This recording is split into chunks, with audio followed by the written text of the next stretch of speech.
황순원 작가의 소나기, 다들 한 번쯤은 들어보셨죠?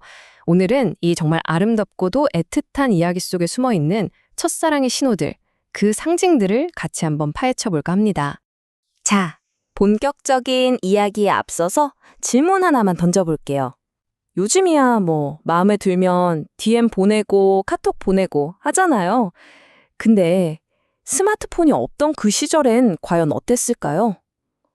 소나기가 바로 그때, 그 시절의 풋풋한 소통 방식을 제대로 보여주거든요. 소년과 소녀의 첫 만남은 맑은 물이 졸졸 흐르는 개울가에서 시작됩니다. 말 한마디 오고 가지 않아요. 하지만 가장 순수하고 또 솔직한 첫 신호가 바로 여기서, 바로 이 개울가에서 보내지죠. 모든 첫 만남이 다 그렇잖아요? 둘 사이에는 어색한 침묵만 흐릅니다. 소녀는 그냥 멀찍이서 소녀를 지켜보고 소녀는 또 그걸 알면서도 징검다리 한가운데 떡하니 앉아서 길을 막고 있죠. 뭐랄까, 서로를 향한 조용한 탐색전이 시작된 거예요. 근데 있잖아요. 이 고요함을 깨는 건 정말 의외의 인물이었어요. 바로 소녀의 대담한 행동이었죠. 소녀가 툭 던진 한마디, 이 바보. 이 말과 함께 소녀는 소년에게 아주 결정적인 무언가를 던집니다. 네, 바로 이 흰 조약돌. 이게 우리 이야기의 첫 번째 상징이에요. 이건 요즘으로 치면 그들만의 DM 같은 거죠. 말로 하긴 부끄럽고 수줍은 안녕과 나 너한테 관심 있어 하는 마음이 가득 담긴 메시지였던 거예요. 자, 그냥 평범하게만 보였던 산길에서의 산책. 하지만 갑자기 변한 날씨가 이 둘의 관계를 완전히 뒤바꿔 놓는 정말 결정적인 순간을 만들어냅니다. 여기서 정말 주목해야 할 건 바로 이 색감의 변화예요. 보세요. 맑고 투명하던 쪽빛 하늘이 순식간에 보랏빛으로 물들잖아요.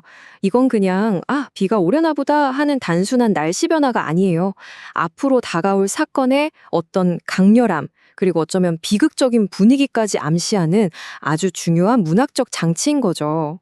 갑자기 쏟아지는 비, 바로 소나기 때문에 둘은 정신없이 비를 피하게 되는데요. 이 갑작스러운 소나기가 두 사람을 물리적으로 그리고 또 감정적으로 확 가깝게 만들어주는 결정적인 계기가 됩니다. 이 좁고 어두운 공간 안에서 소년의 체온 때문에 추위에 떨던 소녀가 진정되는 이 순간, 말 한마디 없어도 둘 사이에는 아주 강력한 교감이 형성되는 겁니다.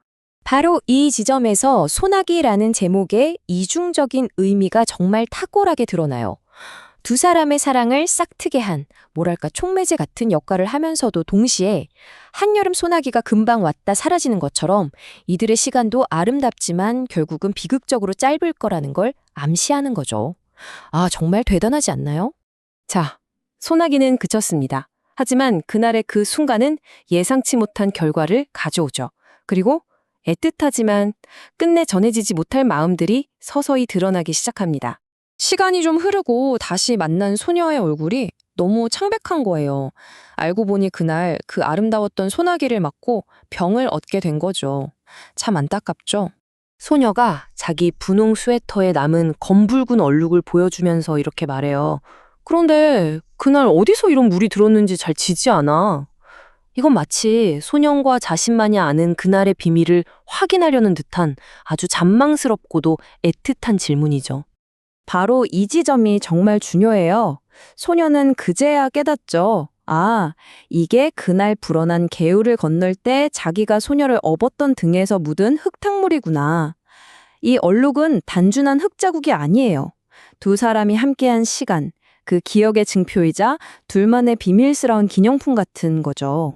소녀에게 어떻게든 자기 마음을 보여주고 싶었던 소년이 이제 행동에 나섭니다. 정성껏 선물을 준비하는데요.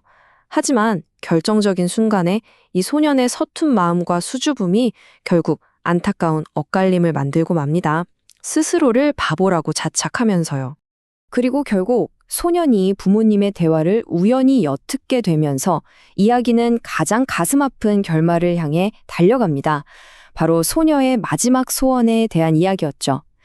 자기가 죽거든 자기 입던 옷을 꼭 그대로 입혀서 묻어달라고. 아니, 이렇게 짧은 이야기가 어떻게 우리 마음에 이토록 깊고 긴 울림을 남기는 걸까요?